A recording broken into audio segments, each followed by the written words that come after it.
ketiga yang paling penting, bagaimana menyusun RP. Ada pertanyaan sampai sini Bapak Ibu? Cukup ya? Oke. Izin Bu Desi. Boleh, silakan Bu Lina. Silakan. Izin, sebenarnya tadi meneruskan pertanyaan dari Pak Ali, Bu. Tadi kan akhirnya RP ini disusun oleh fasilitator ya, dengan berdasarkan kurikulum. Nah, tanya, kalau misalnya dalam satu pelatihan kan biasanya ada beberapa kelas tuh, Bu. Misalnya kayak sekarang deh ada kelas A, B, C, ini TPK nih. Boleh nggak sih fasilitator kelas A itu berbeda RP-nya dengan fasilitator kelas B dengan fasilitator kelas C, atau dalam satu pelatihan yang berbarengan saat ini tuh antar fasilitator A, B, C itu harus menyamakan RP-nya? Itu aja mungkin Bu. Terima kasih. Wah, luar biasa pertanyaan Bu Lina. Boleh nggak Bapak Ibu ini materinya sama tapi fasilitatornya berbeda, RP-nya beda? RP-nya harus ragam. Ada yang mau bantuin saya? Mau berbagi insight-insight? Silakan Bapak Ibu. Ayo. Bisa beda. Bisa beda. Oke, Bu Mai bilang bisa beda. Oke, kalau Bapak Ibu yang lain gimana? Apakah harus seragam? Izin Boleh, silakan Bu Murbia. Ya, kalau menurut saya Bu, RPP itu kalau satu mata kuliah, satu tema pelatihan itu harus sama, walaupun ada kelas A, kelas B, dan kelas C. Tinggal nanti fasilitator itu memahami siapa pesertanya, kemudian memahami materi yang akan diberikan. Jadi kalau menurut saya, kalau jenis penelitian, ini pembelajarannya itu sama, harus dengan RPP yang sama, sehingga tujuannya tercapai itu sama. Baik, terima kasih Bu Murbiah yang sudah memberikan insight ya dari sisi yang berbeda nih ya. Oke, ada lagi Bapak Ibu. Oh ya, Bapak Ibu di Batam hujan, jadi saya mohon maaf kalau nanti takutnya listrik dan lain-lain sebagainya ya, mudah-mudahan aman. Tapi kalau suara saya tiba-tiba menghilang, saya dikabari ya. Oke, baik Bapak Ibu. Oke, terima kasih Bu Mai dan Bu Murbiah yang sudah memberikan pendapatnya ya Bapak Ibu ya.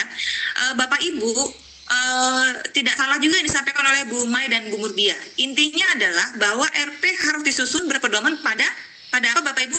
Kurikulum. Tujuan pembelajaran harus tercapai. Kata kurikulum 10 JP, 10 JP. Kata kurikulum teorinya 3 JP, prakteknya harus ada 2 JP segala macam, harus sesuai itu. Tapi ada tapinya Bapak Ibu. Dokter aja cara ngobatinnya bisa beda nggak Bapak Ibu? Bisa beda gitu ya. Nih misalnya saya ngajar di Batam, terus ada yang ngajar dari misalnya Pak Ali ngajar RP di Papua misalnya. Saya harus kontak Pak Ali dong nih ya, bagaimana RP-nya enggak ya Bapak Ibu ya. Karena tiap fasilitator bisa punya art yang berbeda-beda gitu ya. Artnya beda dong, cara saya beda. Kalau saya misalnya nanti saya walaupun sama nih Bapak Ibu ya, tujuannya sama, ada sama-sama diskusi kelompok misalnya ya. Saya nanti menyampaikannya ini dulu, saya nanti begini dulu ya. Boleh berbeda, tidak sama persis, tapi benar yang dibilang Bu Murbiah.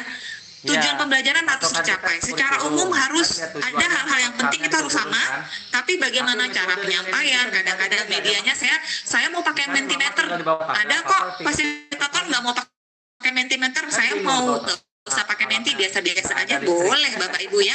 Jadi bisa berbeda, hanya saja beberapa poin-poin penting itu harus sama karena sesuai dengan kurikulum. Demikian Bu Lina. Baik, Pak Ali mau bertanya lagi, silakan Pak. Terima kasih. Baik, terima kasih Bu Desi. Terima kasih, mohon izin terkait masalah kurikulum. Apakah RP itu harus disusun berdasarkan kurikulum atau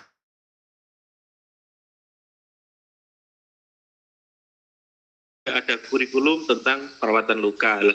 Untuk menggunakan rujukan, apakah harus kurikulum atau boleh bukunya atau mengadopsi duanya? Karena referensi tentang perawatan luka sendiri itu pun banyak. Ini Kemenkes. Nah, terima kasih Bu Dokter. Baik, terima kasih Pak Ali. Oke, nanti akan terjawab di belakang. Saya mau jawab sekarang. Nanti akan terjawab Pak Ali ya di materi pokok ketiga. Sebentar lagi akan terjawab Pak Ali. Terima kasih. Tapi pertanyaannya benar. Pertanyaannya bagus. Nanti akan terjawab di sebentar lagi Bapak Ibu ya.